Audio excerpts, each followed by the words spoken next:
Hey guys, Dave from Nerdarchy, for nerds, by nerds, and today I'm hanging out with Amy Baker, uh, artist as well as the program director at Faerie Con. So, you came across my feed on Facebook, and we have a lot of friends in common. And I was like, oh, this looks pretty cool, and this seems right up the alley for our Nerdarchy fans. And it's also coming up very, very soon as well. Yes. Yes, it's coming up this weekend, as a matter of fact. Starts on Friday and ends on Sunday with an acoustic set from all of our, all our musicians get together. Yeah, that's one of the things that I noticed right away is you guys have a ton of bands at Faerie Con. Yes, yes. Actually, the whole thing all started off like a long, long time ago. Back in Arizona, it started off as like a CD release party for the band Woodland. And so Woodland is basically the parent of this whole thing. They use a lot of Brian Froud's work. They were inspired by Brian Froud, and we got the fairies that came involved. People showed up in costume for their CD release, and then it just grew from there. And it became like a fairy worlds festival, which is mostly music and then some vendors and things. But it was an outdoor festival to connect to nature, as most fairies love to do. And in 2007, we started the first Faerie Con in Philly at the convention center. And it was moved indoors. moved indoors. And that brought out a whole new element because then you can really dress up in your fae finery. And so it was in the convention center there. And then now it's moved to the Hunt Valley Inn, just a little north of Baltimore and Cockeysville. So that's where it's been, and that's where it will be this weekend. So how long has it been going on? Like I looked at the website, and the galleries go back pretty far. Yes. So 2007, I believe, was the first one. I've been to all of them, but they've all been kind of mushed together in my brain.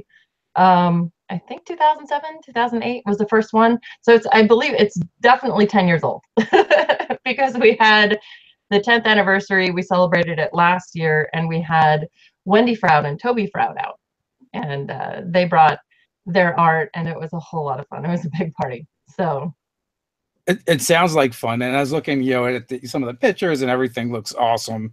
Looks like a blast. How long have you been the director? It's a relatively new role for me. So I've been heading up programming for Faerie Con for about a year or two. We also have Mythic Worlds, which is now Faerie Con Seattle, which is a West Coast one. So we have both coasts, and so I do both coasts. And Faerie Worlds, which is the festival, is actually in the summer in Horning's Hideout near Portland, Oregon.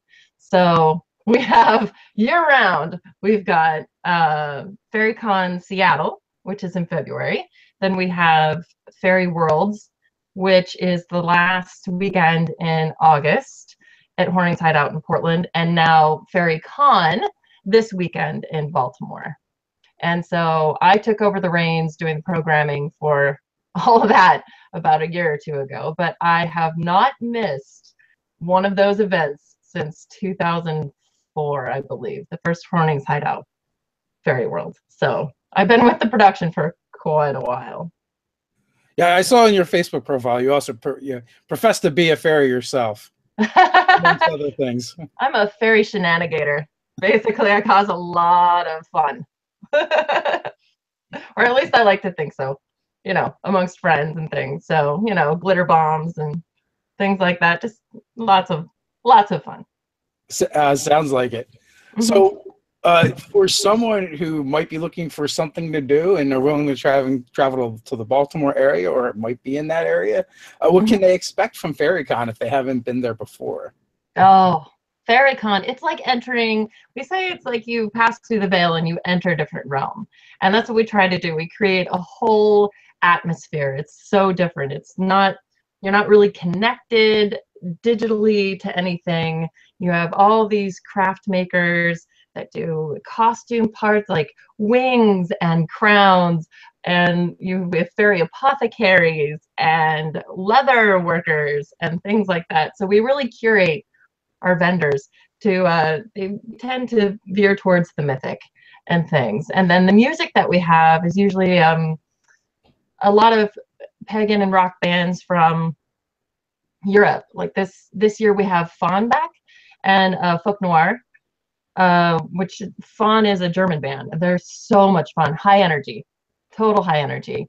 And we have Woodland and Martine Kraft. She's from Norway. She's a lot of fun. And we have Einar, who is, his band is Wardruna, and his band does the music for History Channel's Vikings. So it's a whole thing. Now, if someone wants to come, they don't have to be dressed as a fairy per se, but you can come dressed as your mythic self. It's kind of a come as you are, or what you'd like to be. You can dress up in your fairy finery. In the evenings, we have what we call the masquerade balls, which we have a good fairies ball and a bad fairies ball. And the good fairies ball, you can dress up as a good fae, a Seelie fae. And then the bad fairies ball, that's mischief. That's pure mischief.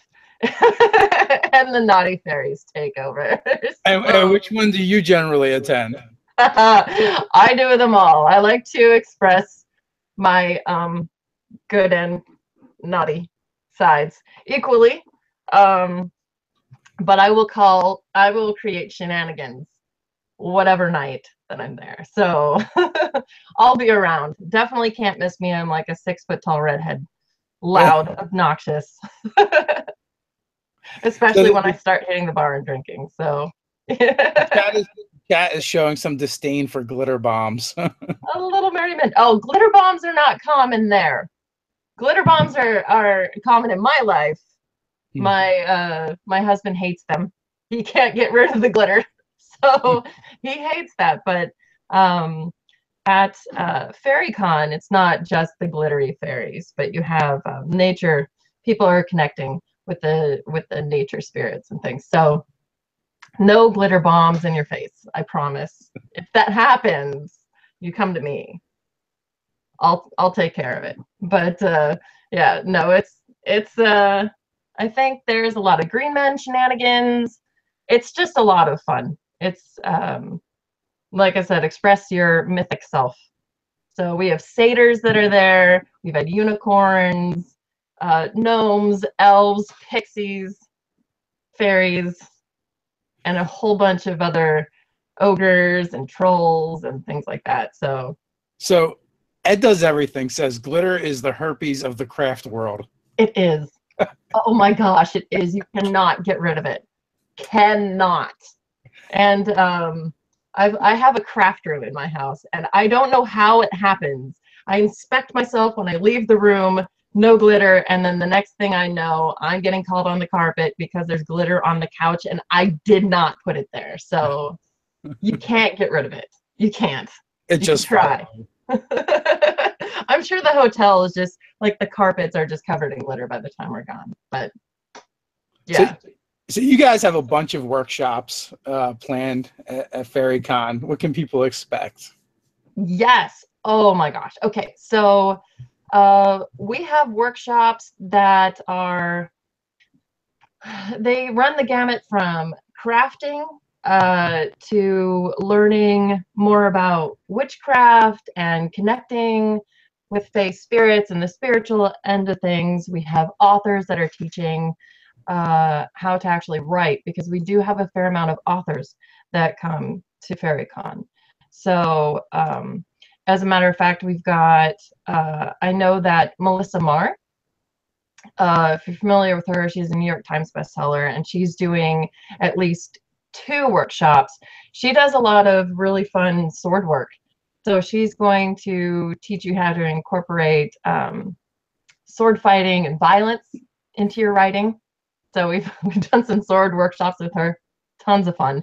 And so then she's familiar with the world of publishing, traditional publishing.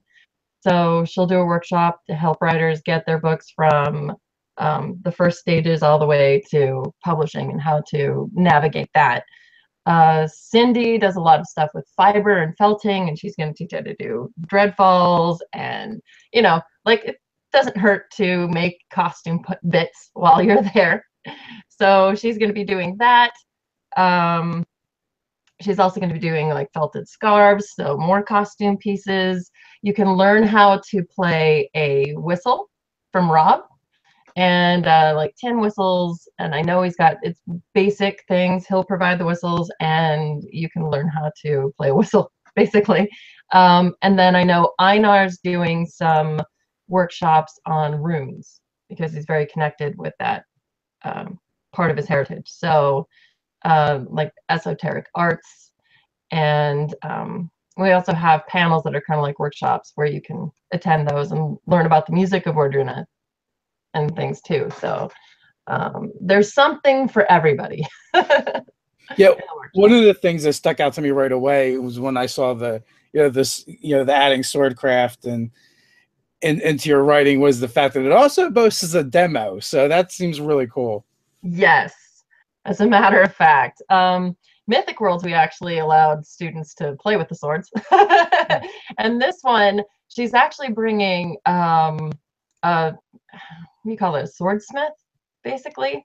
A professional swordsmith. So you are going to see swords, possibly. I don't think this one you're going to play with them because I don't think the area is big enough. But there's definitely some sword work going on there. And Melissa is into also swords. So I don't know what the word for that is. You do Arma, and one of my partners used to do Arma and sword fighting. So I'm always looking for random people to try and impale him. So that's fantastic. Well, that's how you know who your friends truly are. Right? The ones that care enough to get you involved in death matches with swords. I promise I'm trying not to kill people. That's great. So you're also an artist. Yes. And anybody, guys, if you're interested, the links are all in the description. Go check everything out. I also linked to your art, to your Facebook page for your art, and you have a lot of great sketches on there. Oh, yes. So what kind of stuff do you like to draw? What inspires you? I for my personal work, I don't know if you behind me, I've got some things on the easel right now. My personal work, I like to explore figures within landscapes. Landscapes are my absolute favorite. What I've seemed to be doing a lot for the last year or two are a lot of commissions because I like money. So I've done a lot of portraits because I started off doing portraits way back in high school. So I've done a slew of supernatural portraits. And then, of course, supernatural fan fiction. I've done some Destiel stuff. But I've done, normally people commission me to draw their family members or paint their family members. I did a portrait for Toby Froud of his son, and that was a lot of fun. Babies are super fun to paint. I mostly work in charcoal, graphite, and oil paint. And I'm just now trying to explore watercolor since a lot of my friends use watercolor and gouache and water media. It dries a lot faster. So yes, definitely into fantasy art. In fact, I was at a LexCon this past weekend with all of my artist friends getting up to no good. So yeah, my Facebook feed was just flooded from pictures from Lexicon and like everyone's cool hauls that they brought back with them, which is great. So did you take part in Inktober? I did not, only because I had to do a lot of work for Faerie Con and LuxCon. So, but Annie Stegg did. She's going to be at Faerie Con, and she just released her Kickstarter for her coloring book today. So I got to see her work on pieces. She was just whipping them out fast, and she'll be there at Faerie Con this weekend. And I don't know if she'll bring them with her. I'm hoping so. But if that's the bar that is set for Inktober, like make an entire coloring book in October, I don't know if I'm quite ready for that. Not this year, anyway. Well, I don't know. I don't know how fast you work, but the portraits that I saw looked really good. So, Oh, thank you. Yeah, no, so those are usually done within a day. If I'm doing a commission for someone where they want fine detail, that takes me quite a while because I have to get everything just right. But lots of my portraits that are on there is taken like maybe a day or two. Sometimes they're warm-ups for stuff I do. But yeah, thank you. I'm working a whole lot more now. Now that my life has calmed down. After Faerie Con, my life will calm down and I'll be spitting out a ton more art. So don't thank me. You did the draw. You did the hard work. All I did was look at it. oh, I appreciate that you look at it. And I have a Instagram where I post things like work in process and stuff too. So Oh, awesome. So, do you show at a lot of shows? I started out, my first one was the Faerie Con West, which would turn into Mythic Worlds, and it's now Faerie Con Seattle. So that was my very first one. I've been very nervous about showing my art because I'd always been, well, story about me is I started out in art in like high school and college and graphic design, but somehow ended up working in research development at Intel. So I was in high tech for many, many, many moons until my husband dragged me across the country here. And then I was like, well, I can't work at Intel over here. So what do I do? And I was like, oh, hey, that art thing. So I went back to my roots, which is where I'm most happy.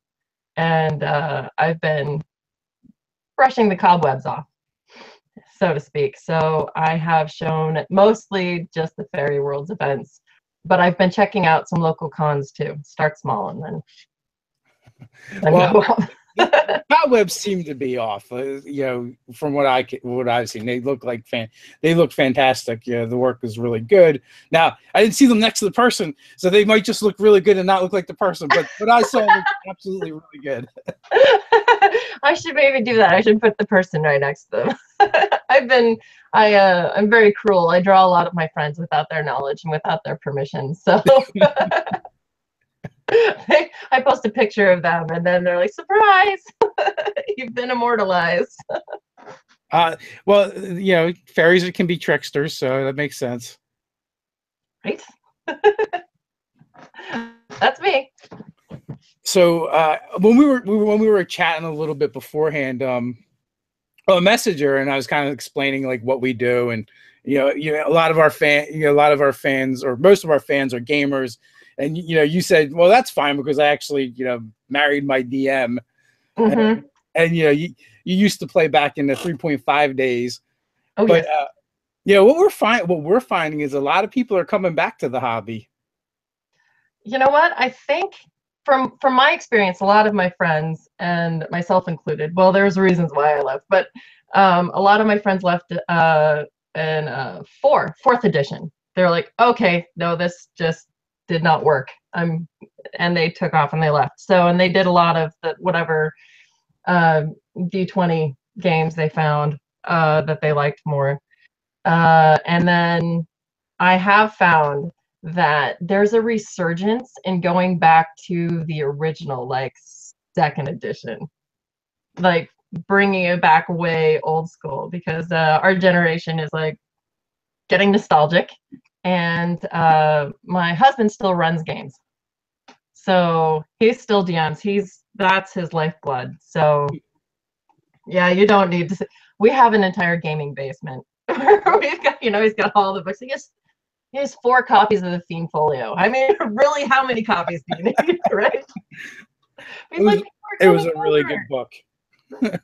Yes. So we never got into the like bringing out your laptops and doing the spreadsheets for your character sheets. We were always still pencil, paper, write it all down type things. But yeah, it's kept down there. And my dice are kept down there because they validly were trying to kill me. So they're locked away right now in some kind of Horcrux. So well, that sounds like a good move. Anything that's trying to kill you should definitely lock away. Definitely try and kill me. I'm just saying. Everybody says that their dice are trying to kill them. Mine actually were trying to kill me. What edition is your husband playing now? He's still doing second edition. So he does that with his friends, and he's always, always, always trying to get a game group going. And last year at AlexCon, a bunch of people got together and a game just happened. So he was there to DM it. Now it was very quick game. So it wasn't like a massive long campaign, but it was fun. It's very much fun. So yeah, he's second edition. I'm more the 3.5. So we talk about and play 5e, the latest version, which is like it's kind of like a mishmash between second edition and third edition with some things from fourth edition added in. Really? Yeah, I find like it's actually brought like a lot of the older gamers back into the hobby, and it's got enough of those elements that are familiar, but then it's got a lot of the customization from third edition that I think people really enjoy. So it's like it's a nice mix, but it's not quite as crunchy as 3.5. So that's pretty crunchy.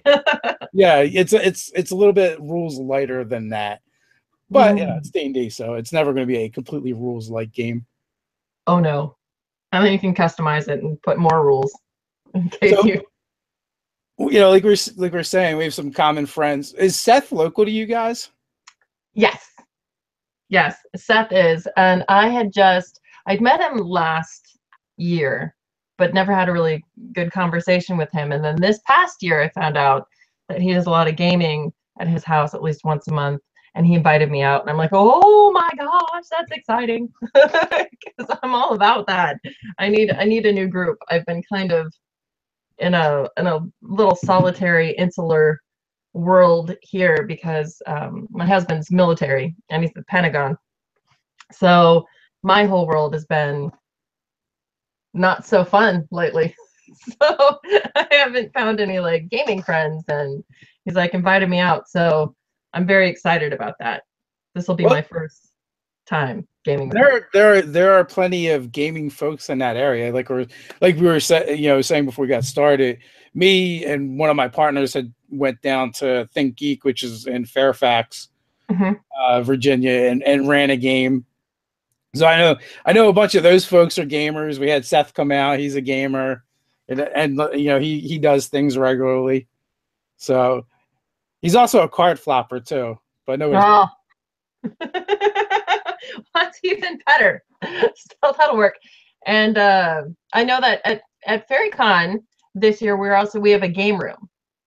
So it's maybe not D&D, but I know that we're gonna have the Labyrinth board game with the Goblins expansion, a game I believe is called Photosynthesis, and then one I think it's called Atlas. I can look it up, but we have tabletops. It's a whole game room that we have set up. So if you want a tabletop game, we have a whole bunch there. Nice. People. I wouldn't be surprised if some D&D didn't just spring up anyway. It just happens. You know what? It has. It has, and I am not kidding you because I've witnessed it happen, and usually it involves my husband.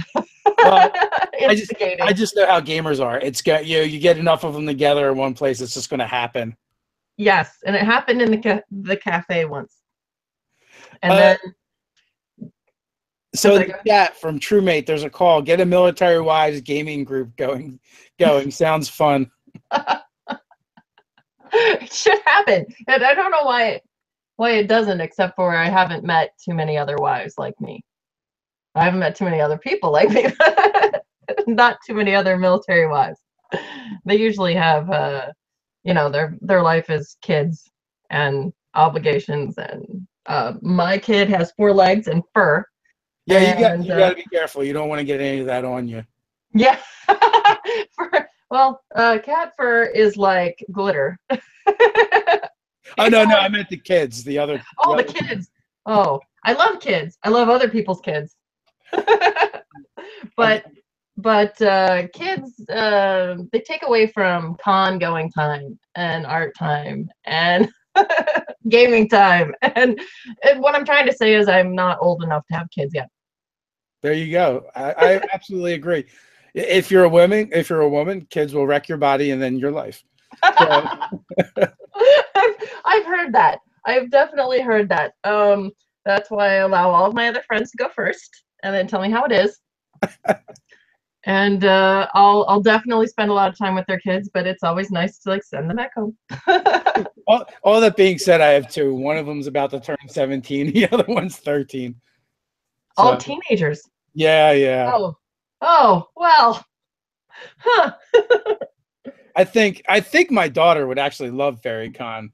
She's like, at least the makeup part of it, she would love. Oh, sure.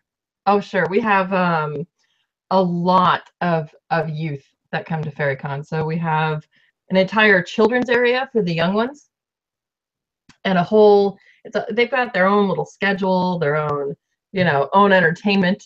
So young kids are definitely a plenty there. Really cute, running around like tutus and wings, and little boys like with swords and furry pants and fighters. And everybody comes. Like we've had stormtroopers, like little kids as Lego people, and steampunks and things like that. So there's that end. And then we've had lots of teens come because they can just dress up all wild and crazy and live their best life basically there. Now I'm just imagining fairy troopers. Oh my god. Just when you didn't know you needed a thing in your life. Right. We've had Santa Claus show up, so it's fairy troopers. We're about halfway through, and this is at the point where we do our roll call. They're reminding me in the chat, and we just see where people are coming in from. Do you do any reading? Yes, I read. Have you read any Dresden Files? Yes, actually, way back, but yes, I have. Well, I only say that because you mentioned Santa Claus, and they referred to Santa Claus like fairly early on in that series as being a badass fairy. Well, that's the reason why Santa Claus shows up, basically. Yeah. But it showed up for Fairy World, so yes. Yeah. Okay. Yeah. So, do you have a favorite? Costume that you've seen over the years? Like, oh my gosh. Okay, so we had a full Skeksis there last year. Oh like, man, mind blowing! I was like, what? And of course,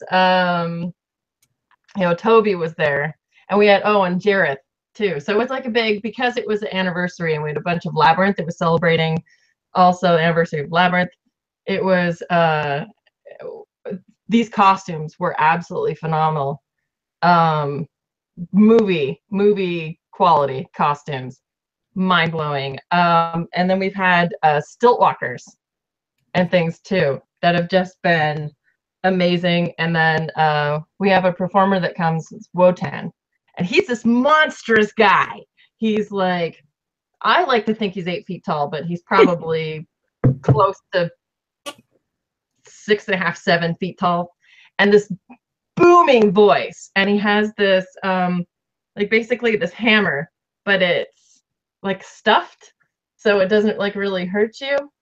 And he belts out fairies, right? And all these little kids come running around, and it's kind of like Gulliver's Travels, where they're trying to like tie him up and like get him, and then he has like nets and things where he catches them and he bops them on the head with his hammer and things like that. So that's of all my little one has to come up, of all the costumes I've seen, those have been my favorite in recent years, of course.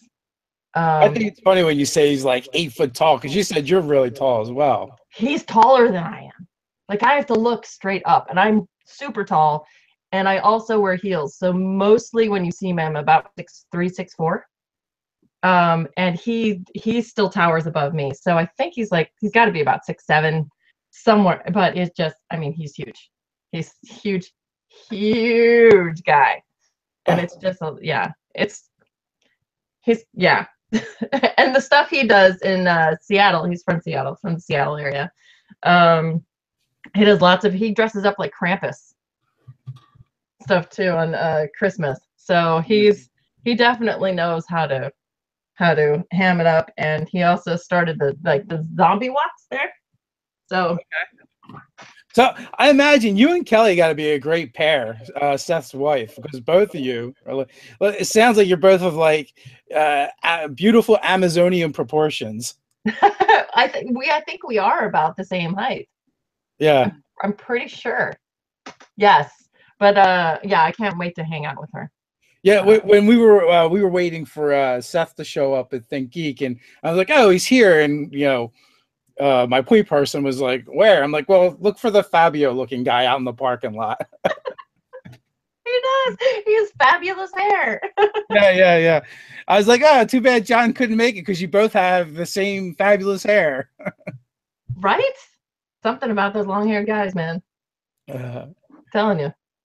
So I'm going to jump into the chat now and see where people are coming in from. We got Todd in Dallas. We also have Ed Does Everything in Dallas. We've got Utah with Virgilio.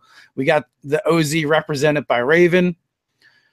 We've got Missouri in the house with Ranger Roy. We've got Denver with John. Lincoln's coming in from Sweden. Jacksonville, Florida with John. Edmonds, Washington is Elfbait. Zaref Gaming is Rodizio, New Mexico. Wales is in the house with TrueMate. Uncle Peter is in Ontario, on a train in Ontario, apparently. Prupru is in Denmark. Tesmic is in Australia. Acolyte 14 is in Boston. We have Shalander in Rio Rancho. Dan, Wisconsin is in the house with Scratch Paper Games. Santa Barbara, California with Sean. Geek in Undies, Circleville, Ohio. Lopez Island, Washington is AJ Kinney. Brian F. is in New York City. Greenville, Tennessee is Matthew. And we got, Patrick from Sweden is here as well. We got Paul James in Pittsburgh. So as usual, we've got people all over the place. Wow. Oh, and the video gets +1 for the cat cameo from TrueMate. Sorry about that. No worries. That is not the first nor fifth cat to appear. So I have a mug, nice little Kermit mug that this used to hold my water, and then she just decided it was hers. So that's her water dish, and it's kept up here because if I try to put it somewhere else, she has no idea. She can't find it, so yeah, she came up to drink. Sorry. Oh, we got a question for you. A couple questions, actually. Sure. From Geek in Undies. Besides the Froud clan, who are the other artists that have influenced your craft, as well as what type of fae do you identify as?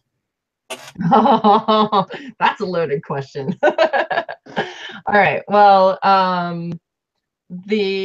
my primary influences also happen to be my friends. So Amy Brown and I like to, and if you don't know Amy Brown and you love fairies, why don't you know Amy Brown?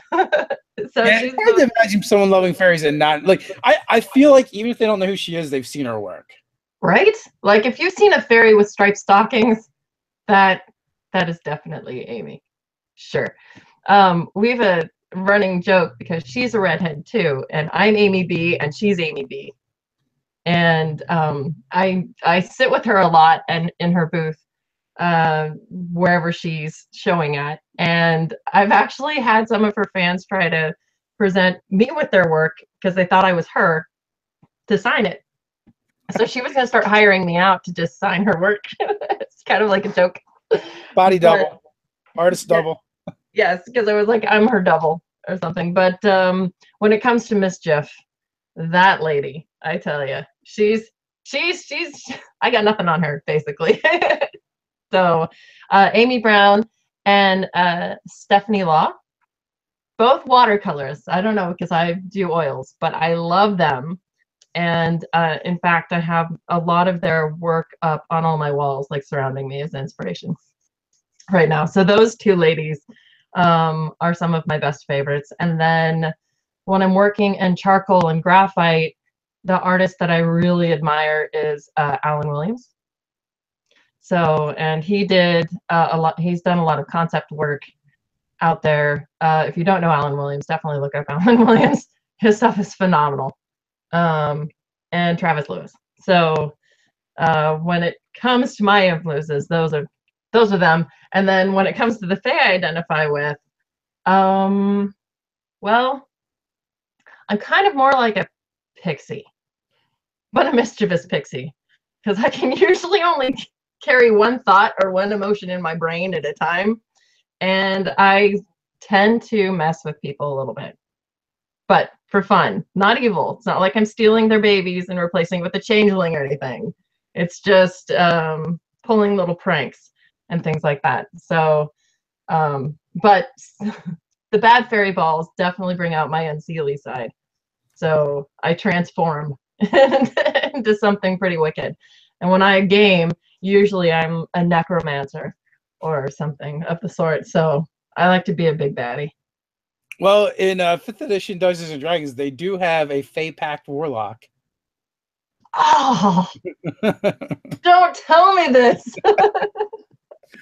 Actually, tell me this, because I think I might have to get back into a game. Just, You don't have to, but we try and lure everyone we can in with by any means necessary. I have no problem with this. Have dice, will travel. All right, so I just find me a group. I'll hook in, because I think you've just snagged me. I think I'm going. They also introduced from 4th edition, it carried it on. So now they have Eladrin, so more of Fae style elf. Yeah. Elves. I'm like, oh, Feywild is going crazy now. Well, that I know a lot of people don't like 4th edition, but the introduction of the Shadowfell and the Feywild were pretty much happened in 4th edition, which I think they're great additions to the game. And so the Eladrin, they just recently they released like a version in the DMG, but then they released online. You can actually find it at the Wizards of the Coast site, where they're kind of their abilities change depending on what season of their life they're in, and it's more of an attitude. So whether they feel like winter or summer or spring or fall, so it changes like their personality too. That sounds fun. I thought it was a great idea, a great concept. That is a great concept, because usually I'm used to like, oh, you've got the winter fae and the summer fae, the autumn fae or whatever, but to be able to transform from one to another depending on where you are in your life, that's fantastic. Well, yeah, and like, so the way it could be played too, like you could be winter all the time and never change, or summer all the time and never change. But you could have like a spectrum or a range depending on what happens to you in your adventures or your life, or you just go. Everyone goes through their winter phase. Some are perpetually stuck in it. Yeah. So there's a question I like to ask every time I get an artist on here. Sure. How much time each day do you actually spend arting? Well, depending on if I'm in the middle of a piece. Like right now, I've got a piece behind me that's some standing stones. And if I'm really into it, I can usually work from, I'm not a morning person, just put that out there. So about 10 in the morning, and then I'll work until about midnight, maybe, probably later, because I'm a night owl. Sometimes I even forget to eat. So, but on those days where I'm just completely unmotivated and I just have to just do the work, because that's the most important thing, do the work. If I get 4 to 5 hours out of a day, I'm lucky. So anywhere from 4 to 14 hours. 4 to 14 hours. If I'm really into a piece, like I gotta get this done, or I really want to get this done, or I'm super inspired by the piece, I'll forget everything else exists.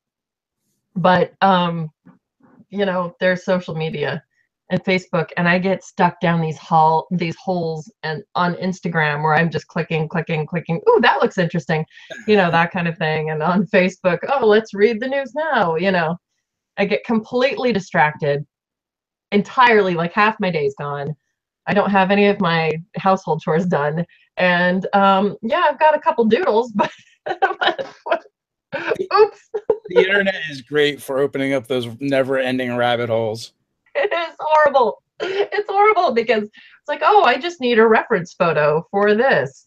So I'm looking up maybe reference photos for things, and yeah. I do that with work stuff all the time. I'm like, the other night my wife came down and I had come down to the computer to do something specific, and I'm like, I've done a handful of things already, but I haven't even touched the thing I actually came here to do. Right? I need parental controls on my social media usage, or I need a manager to do all that for me so that I'm not even tempted to touch it. Because and YouTube. Oh, YouTube is another one. Oh, I'll just start clicking, or the autoplay will go, and I'm just, the next thing I know, I've gone from an art tutorial to now I'm watching little kids open up toys, and I don't really know how I got there, but somehow. As a YouTube content creator, I approve. So we got Ed Does Everything. Wants to know if you do any other crafts outside of painting and drawing, say knitting or fabric crafts. Oh boy. Okay, so I'm not taking you into my craft room right now because it's scary, but I do, for obvious reasons, a lot of costumery, and I started out doing a lot of prosthetics and special effects makeup and things for haunted houses. And when I'd see a movie, I mean, cosplay, I was doing cosplay before cosplay was a word. It was just costuming. When I go to these conventions, and usually only one or two people dress up, and like I'm there in my little like gown from Ever After or something, and people are looking like, oh, you are pretty hardcore into that. Now I love it because cosplay just opened up and a whole new generation of you were just ahead of your time, that's all.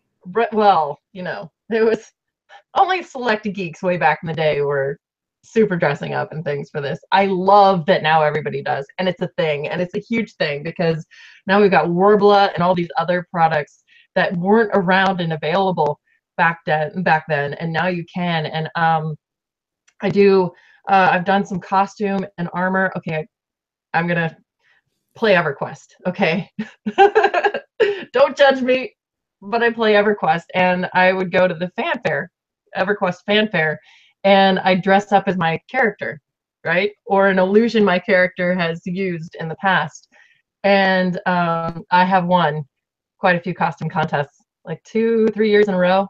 I won some contests, and then I stepped back because I was like, oh, okay, let's have other people try. But yeah, I've dressed up as a necromancer, a barbarian, a siren, which is like this mermaid thing, and I ended up on the movie Evercracked because of that. And yeah, so I do costume stuff. I also sculpt with Sculpey, and and I also knit. So like if you can knit it, sew it, sculpt it, I'm all into it. Or paint it, draw it. So paint it, draw it. You make all the things. So what is your favorite cosplay that you've done?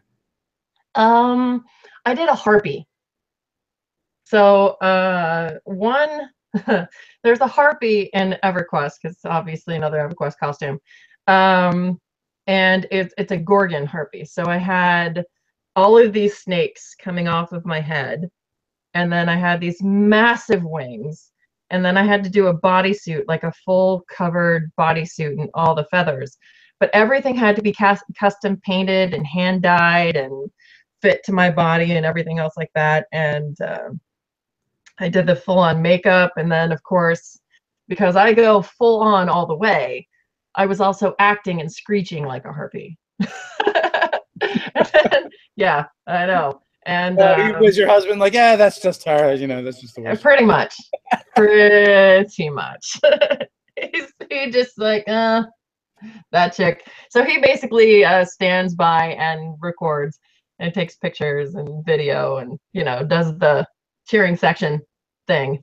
But that's because I go with him to all his things, and when he's like during the EverQuest convention, he'll actually be playing EverQuest there in a tournament, and I'm standing behind him. Go, honey, feign death. No, something. That's awesome. That's cool. Yeah, so we take turns supporting each other when we go to those things. So harpy wings, were they functional? Not as in flying, but they were functional. They would open, close, and I had them to where they were pivoted on my back. It was like a backpack thing that you couldn't see because it was covered in feathers, and they would flap as well. So they open, close, and then also flap when I walked and things. So that's why I'm going to say that one is probably one of my favorites. But I've done a lot. I've done a lot of costumes in my life. I'm always tempted. I'm just not very good at making things. And there's a combination of busy and lazy that keeps me from actually doing it. I want to be part of a cosplay team, right? I want to be like the person that wears the stuff and have someone else make the stuff. I do that. I've actually made the stuff for other people. A bunch, actually, as a matter of fact. I've even made fairy costumes for people. Nice. So I've done lots of costuming for other people. I don't do props so much. I've done a couple props for myself. So the prop making, when it comes to like getting into fiberglass and things like that, okay, that's maybe out of my realm. But if you need armor pieces made, or something sewn or embroidered or crafted, sculpted, something like that, I do that. I definitely can do that. And I do a lot of Disney princesses too, because I go to Disney every Halloween, and I did a big Maleficent, the live action Maleficent. I was actually really proud of that one. Oh, nice. So I do it all. If you need help, going as far to come up with like my mental list of cosplays I could do, because they all have to have a beard. So I'm like, I'm not losing the beard. So do you have a favorite cosplayer? I don't know how to pronounce her name, but Kamui. I think it's Kamui Cosplay. She's from Germany. She's the one I first was introduced to Warbler through her tutorials and the things that she does. And she does a lot of, when I first found out about her, she was doing a lot of Blizzard cons. So with WoW, because she do a lot of WoW characters and things. And then I found Yaya Han back when she was doing fairy stuff. So this was before she just exploded on the scene and everything. And she was doing wings and things like that. And then Firefly Path also with the fairies. So I think, so yeah, Joe Ellen from Firefly Path, and then Yaya Han and Kamui Cosplay. Those are my three best fave cosplayers. Kamui, did she do a armor book? Yes. I thought so. Yeah. Yes. She did an armor tutorial, which I think has been basically the Bible for all other cosplayers out there on how to make armor and things like that. And I'm pretty sure Warbler sends her their new products to test out and try, like clear Warbler or black Warbler, or, all this stuff. And she tries them out and she makes these amazing things that I'm like, oh, this would have been good. This would have been good like a decade ago. Where has this been all my life? Yeah, I'm like with the craft foam and the Mod Podge. I follow a lot of cosplayers. Just the work they do is awesome. I like Ivy Doom Kitty and Mage Knight. Mm-hmm. There's the Maul cosplay too. He's got lots of fun. He does lots of Witcher things, but it's a whole thing. It's a whole world now. There's so many creative people out there, so many talented people out there right now that it's amazing. I love it. The more geeks, the more nerds out there living up, the better. Oh, absolutely. So Geek and Undies says we should invite you to play a game online and bring you back to the fold. That would be amazing. Which we could definitely probably figure something out. We play a bunch of games online, yeah, using Google Hangouts or Zoom or things like that. We're actually so I have a one game I run Tuesday nights that's all lady gamers. And Okay. then Monday nights on the channel we do a Marvel superheroes game. So Oh, I don't know. fun. I don't know if you remember the Marvel Phase Rip game from the '80s or not. Oh my gosh. Wow. What? I think I always get, and it's funny because we actually had the producer on yesterday, but it's the only, like, we're really low tech. There's a lot of people that do a lot of stuff for their games or whatever, but we pretty much theater of the mind and really low tech. But the Marvel game, we had run one, and then someone had reached out to us, a fan, and they're like, "Hey, I would like to produce the second season." So like so there's like an intro and an outro before and after the game, and he's on the stream with us behind the scenes doing sound effects and putting up different images and stuff. And I find it hilarious because it's a dead game, Mhm. but but we have a lot of fun with it. It's a dead game. Holy, you've breathed a little life back into it apparently then. So Yeah. Well, it's still fun to play, but by dead I mean it's not in the marketplace anymore and hasn't been probably for decades.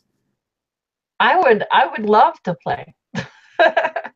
Well, yeah, we'll have to figure something out. We're always looking for people to join in and do some gaming stuff, and it's always cool when we can get people that are actually doing other things as well. So it Yeah.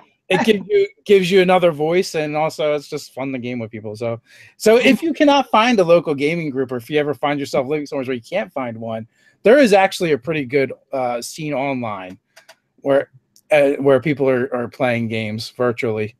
I've seen that like they live stream their games. I'm really glad that none of this technology existed back when I was first playing, because if we live stream those games, we'd be in a lot of trouble. There were things that should not be recorded.